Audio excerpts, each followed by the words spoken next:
I'd like to tell you about the strangest secret in the world. Some years ago, the late Nobel Prize-winning Dr. Albert Schweitzer was being interviewed in London, and a reporter asked him, "Doctor, what's wrong with men today?" And the great doctor was silent a moment, and then he said, "Men simply don't think." It's about this that I want to talk with you. We live today in a golden age. This is an era that man has looked forward to, dreamed of, and worked toward for thousands of years. But since it's here, we pretty well take it for granted. We in America are particularly fortunate to live in the richest land that ever existed on the face of the earth, a land of abundant opportunity for everyone. But do you know what happens? Well, let's take 100 men who start even at the age of 25. Do you have any idea what will happen to those men by the time they're 65? These 100 men who all start even at the age of 25 believe they're going to be successful. If you ask any one of these men if he wanted to be a success, he'd tell you he did. And you'd notice that he was eager toward life, that there was a certain sparkle to his eye, an erectness to his carriage, and life seemed like a pretty interesting adventure to him. But by the time they're 65, 1 will be rich. 4 will be financially independent. 5 will still be working. 54 will be broke. Now think a moment. Out of the 100, only 5 make the grade. Now why do so many fail? What has happened to the sparkle that was there when they were 25? What's become of the dreams, the hopes, the plans? And why is there such a large disparity between what these men intended to do and what they actually accomplished? When we say about 5% achieve success, we have to define success. And here's the best definition I've ever been able to find. Success is the progressive realization of a worthy ideal. If a man is working toward a predetermined goal and knows where he's going, that man is a success. If he's not doing that, he's a failure. Success is the progressive realization of a worthy ideal. Rollo May, the distinguished psychiatrist, wrote a wonderful book called Man's Search for Himself. And in this book he says, the opposite of courage in our society is not cowardice. It is conformity. And there you have the trouble today. It's conformity, people acting like everyone else without knowing why, without knowing where they're going. Now think of it. In America right now, there are over 18 million people 65 years of age and older. And most of them are broke. They're dependent on someone else for life's necessities. Now, we learn to read by the time we're 7. We learn to make a living by the time we're 25. Usually by that time, we're not only making a living, we're supporting a family. And yet by the time we're 65, we haven't learned how to become financially independent in the richest land that has ever been known. Why? We conform. And the trouble is that we're acting like the wrong percentage group, the 95 who don't succeed. Now, why do these people conform? Well, they really don't know. These people believe that their lives are shaped by circumstances, by things that happen to them, by exterior forces. They're outer-directed people. A survey was made one time that covered a lot of men, working men, and these men were asked, "Why do you work? Why do you get up in the morning?" 19 out of 20 had no idea. If you ask them, they'll say, well, everyone goes to work in the morning, and that's the reason they do it, because everyone else is doing it.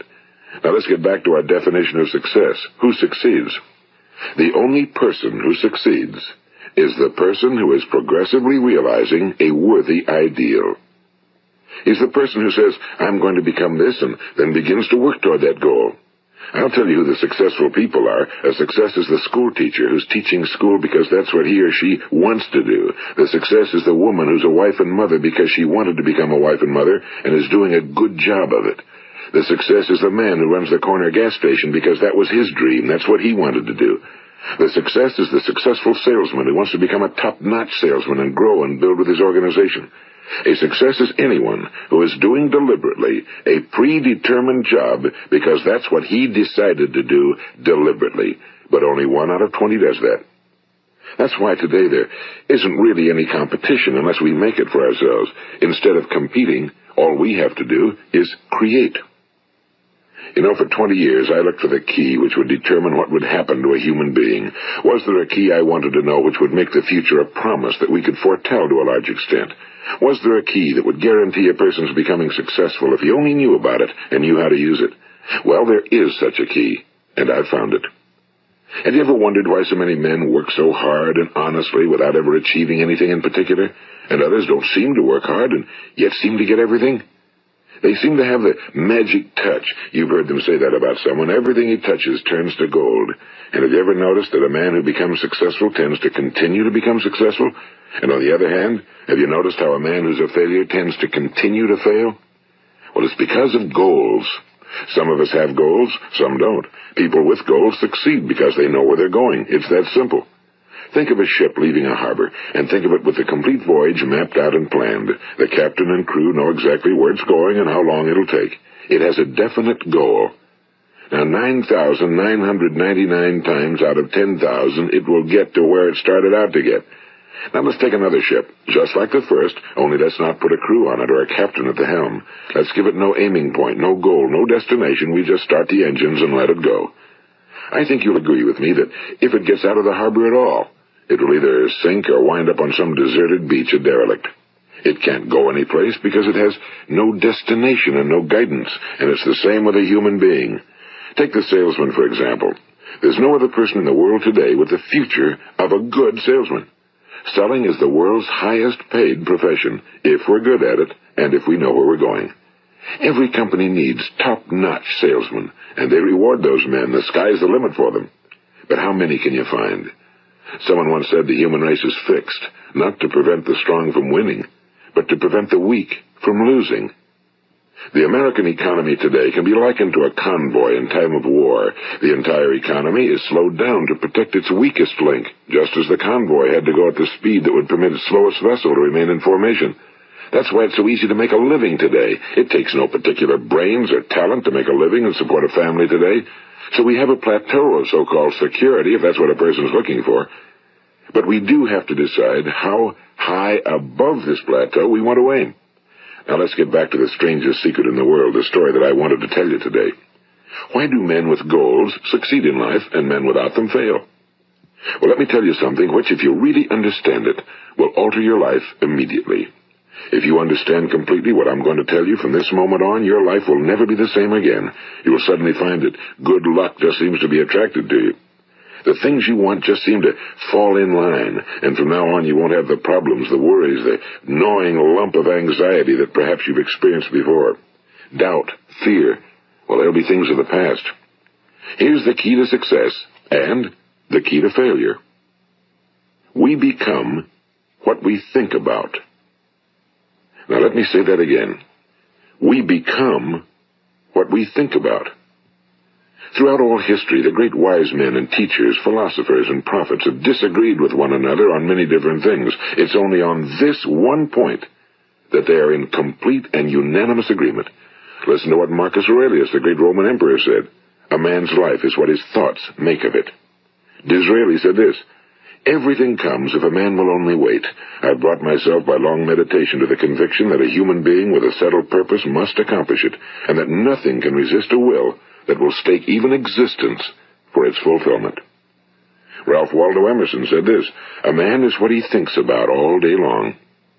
William James said, the greatest discovery of my generation is that human beings can alter their lives by altering their attitudes of mind.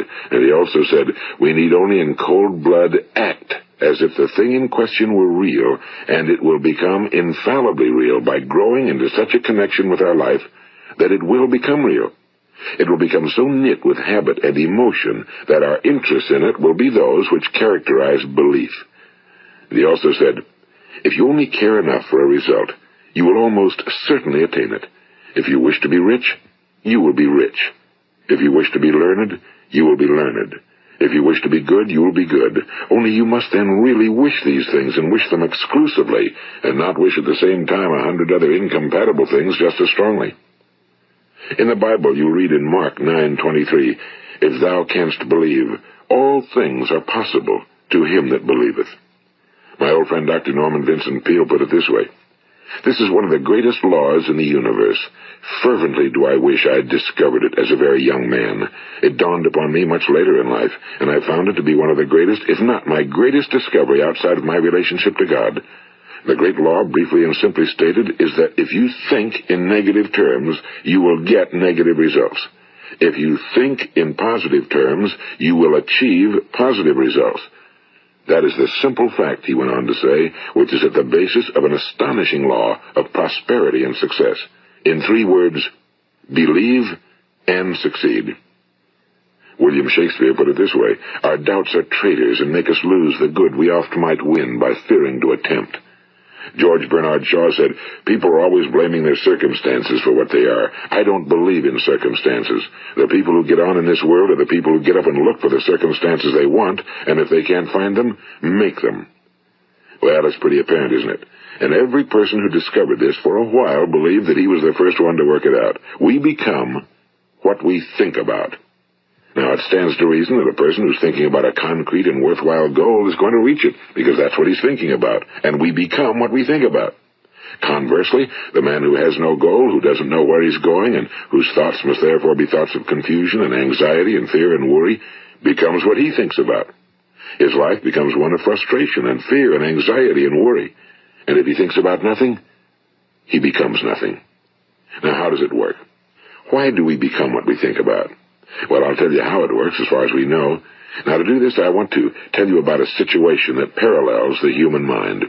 Suppose a farmer has some land, and it's good fertile land. Now, the land gives the farmer a choice. He may plant in that land whatever he chooses. The land doesn't care. It's up to the farmer to make the decision. Now, remember, we're comparing the human mind with the land because the mind, like the land, doesn't care what you plant in it. It will return what you plant, but it doesn't care what you plant. Now, let's say that the farmer has 2 seeds in his hand. One is a seed of corn. The other is nightshade, a deadly poison. He digs 2 little holes in the earth, and he plants both seeds, one corn, the other nightshade. He covers up the holes, waters, and takes care of the land, and what will happen? Invariably, the land will return what's planted. As it's written in the Bible, as ye sow, so shall ye reap. Now remember, the land doesn't care. It'll return poison in just as wonderful abundance as it will corn. So up come the 2 plants, one corn, one poison. Now, the human mind is far more fertile, far more incredible and mysterious than the land, but it works the same way. It doesn't care what we plant. Success, failure. A concrete, worthwhile goal, or confusion. Misunderstanding, fear, anxiety, and so on. But what we plant, it must return to us. You see, the human mind is the last great unexplored continent on Earth. It contains riches beyond our wildest dreams. It will return anything we want to plant. Now, you might say, well, if that's true, why don't people use their minds more? Well, I think they figured out an answer to that one, too. Our mind comes as standard equipment at birth. It's free, and things that are given to us for nothing we place little value on. Things that we pay money for, we value. The paradox is that exactly the reverse is true. Everything that's really worthwhile in life came to us free. Our minds, our souls, our bodies, our hopes, our dreams, our ambitions, our intelligence, our love of family and children and friends and country, all these priceless possessions are free. But the things that cost us money are actually very cheap and can be replaced at any time. A good man can be completely wiped out and make another fortune. He can do that several times. Even if our home burns down, we can rebuild it. But the things we got for nothing, we can never replace. The human mind isn't used because we take it for granted. Familiarity breeds contempt. It can do any kind of job we assign to it, but generally speaking, we use it for little jobs instead of big, important ones. Universities have proved that most of us are operating on about 10% or less of our abilities. So decide now, what is it you want? Plant your goal in your mind. It's the most important decision you'll ever make in your entire life. What is it you want? Do you want to be an outstanding salesman? A better worker at your particular job? Do you want to go places in your company? In your community? Do you want to get rich? All you've got to do is plant that seed in your mind, care for it, work steadily toward your goal, and it will become a reality. It not only will, there's no way that it cannot. You see, that's a law, like the laws of Sir Isaac Newton, the laws of gravity. If you get on top of a building and jump off, you'll always go down. You'll never go up, and it's the same with all the other laws of nature. They always work. They're inflexible. Think about your goal in a relaxed, positive way. Picture yourself in your mind's eye as having already achieved this goal. See yourself doing the things you will be doing when you've reached your goal. Ours has been called the phenobarbital age, the age of ulcers and nervous breakdowns and tranquilizers. At a time when medical research has raised us to a new plateau of good health and longevity, far too many of us worry ourselves into an early grave trying to cope with things in our own little personal ways without learning a few great laws that will take care of everything for us. These things we bring on ourselves through our habitual way of thinking. Every one of us is the sum total of his own thoughts. He is where he is because that's exactly where he really wants to be, whether he'll admit that or not. Each of us must live off the fruit of his thoughts in the future, because what you think today and tomorrow, next month and next year, will mold your life and determine your future. You're guided by your mind. I remember one time I was driving through eastern Arizona, and I saw one of those giant earth-moving machines roaring along the road at about 35 miles an hour with what looked like 30 tons of dirt in it, a tremendous, incredible machine, and there was a little man perched way up on top with the wheel in his hands guiding it. And as I drove along, I was struck by the similarity of that machine to the human mind. Just suppose you're sitting at the controls of such a vast source of energy. Are you going to sit back and fold your arms and let it run itself into a ditch? Or are you going to keep both hands firmly on the wheel and control and direct this power to a specific, worthwhile purpose? It's up to you. You're in the driver's seat. You see, the very law that gives us success is a two-edged sword. We must control our thinking. The same rule that can lead a man to a life of success, wealth, happiness, and all the things he ever dreamed of for himself and his family. That very same law can lead him into the gutter. It's all in how he uses it, for good or for bad. This is the strangest secret in the world. Now, why do I say it's strange, and why do I call it a secret? Actually, it isn't a secret at all. It was first promulgated by some of the earliest wise men, and it appears again and again throughout the Bible, but very few people have learned it, understand it. That's why it's strange, and why for some equally strange reason it virtually remains a secret.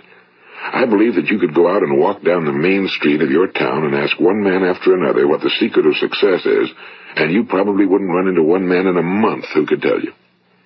Now, this information is enormously valuable to us if we really understand it and apply it. It's valuable to us not only for our own lives, but the lives of those around us, our families, employees, associates, and friends. Life should be an exciting adventure. It should never be a bore. A man should live fully, be alive. He should be glad to get out of bed in the morning. He should be doing a job he likes to do because he does it well. One time I heard Grove Patterson, the great late editor-in-chief of the Toledo Daily Blade, make a speech, and as he concluded his speech, he said something I've never forgotten. He said, "My years in the newspaper business have convinced me of several things. Among them, that people are basically good, and that we came from someplace, and we're going someplace. So we should make our time here an exciting adventure. The architect of the universe didn't build a stairway leading nowhere." And the greatest teacher of all, the carpenter from the plains of Galilee, gave us the secret time and time again. As ye believe, so shall it be done unto you. I've explained the strangest secret in the world and how it works. Now, on this side, I want to explain how you can prove to yourself the enormous returns possible in your own life by putting this secret to a practical test. I want you to make a test that will last 30 days. It isn't going to be easy, but if you'll give it a good try, it will completely change your life for the better. Now, back in the 17th century, Sir Isaac Newton, the English mathematician and natural philosopher, gave us some natural laws of physics which apply as much to human beings as they do to the movement of bodies in the universe. And one of these laws is that for every action, there is an equal and opposite reaction. Simply stated, as it applies to you and me, it means we can achieve nothing without paying the price. The results of your 30-day experiment will be in direct proportion to the effort you put forth. To be a doctor, you must pay the price of long years of difficult study. To be successful in selling, and remember that each of us succeeds to the extent of his ability to sell. Selling our families on our ideas, selling education in schools, selling our children on the advantages of living the good and honest life, selling our associates and employees on the importance of being exceptional people. To, of course, the profession of selling itself. But to be successful in selling our way to the good life, we must be willing to pay the price. Now, what is that price? Well, it's many things. First, it's understanding emotionally, as well as intellectually, that we literally become what we think about, that we must control our thoughts if we're to control our lives. It's understanding fully that as ye sow, so shall ye reap.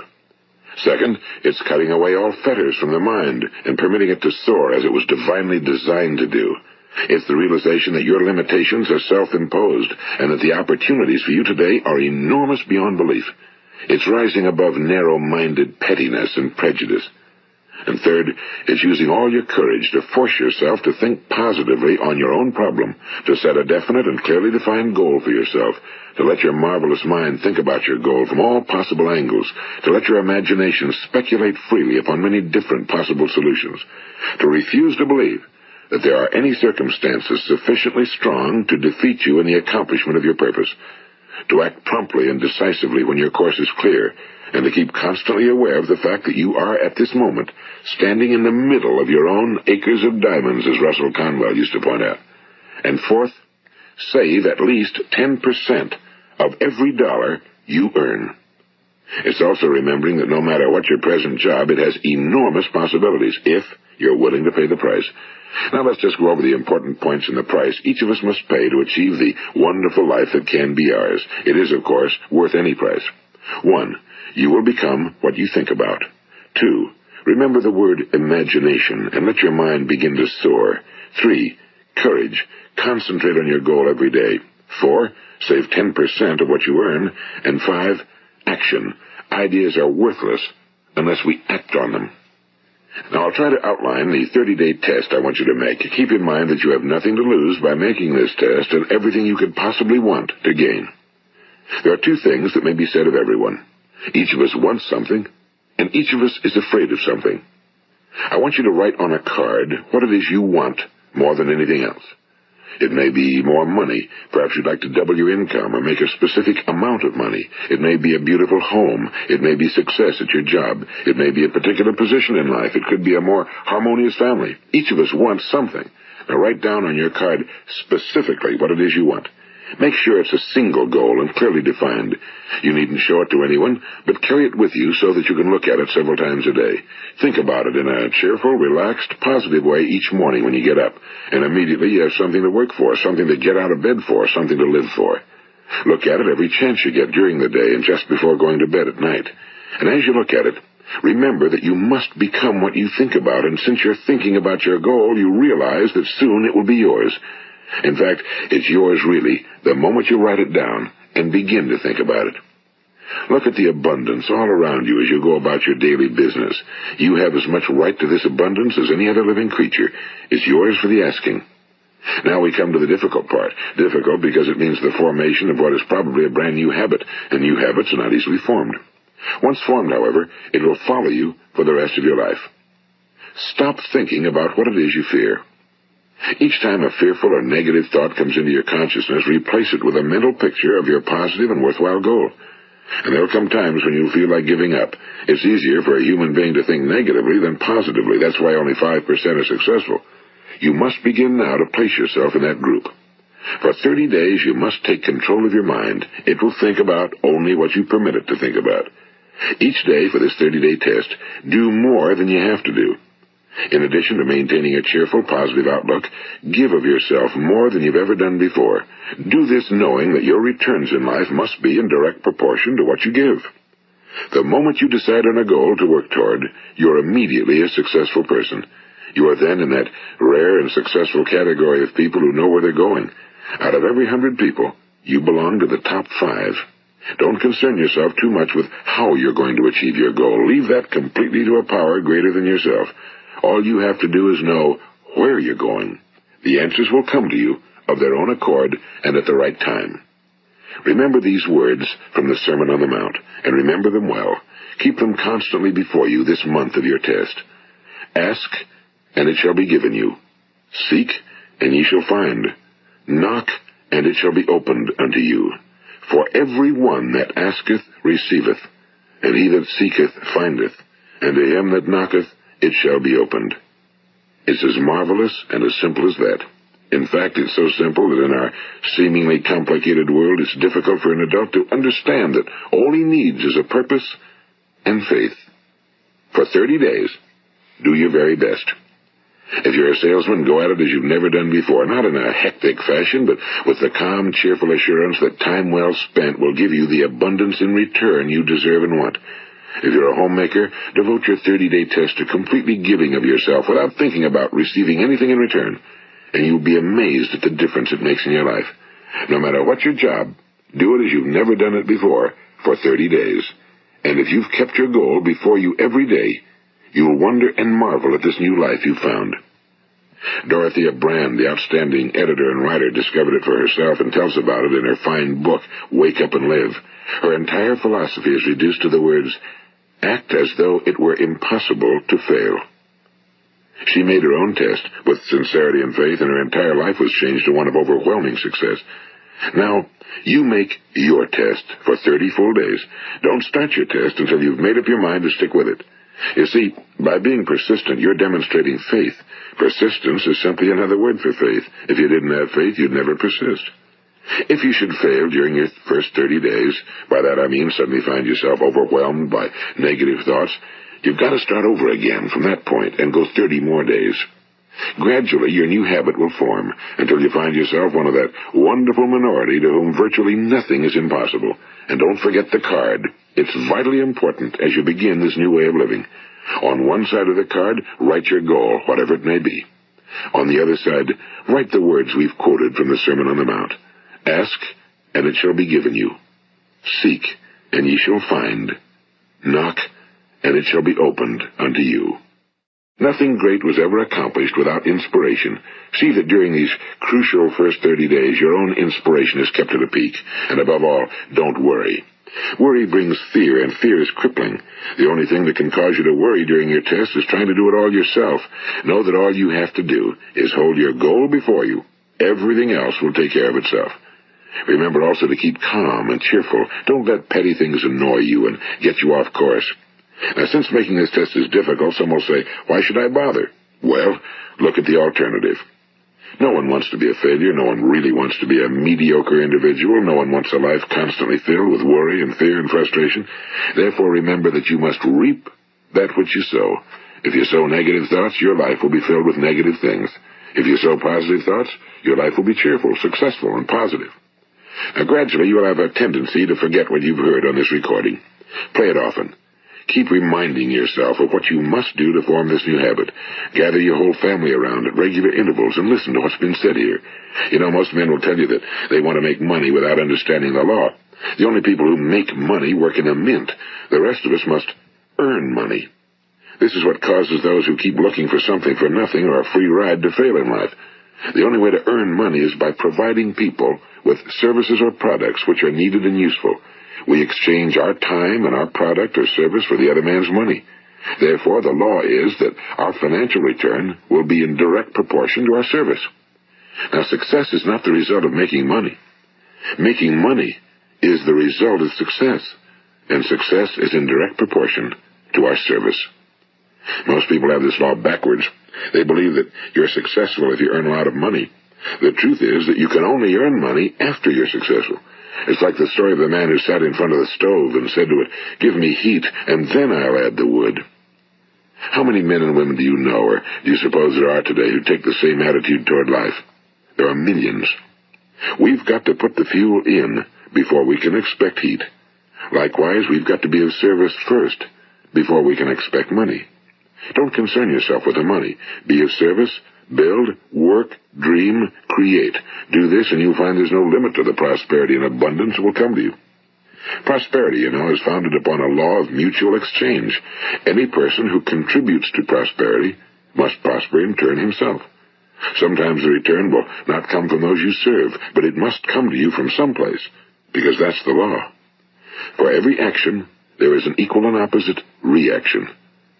As you go daily through your 30-day test period, remember that your success will always be measured by the quality and quantity of service you render, and money is a yardstick for measuring this service.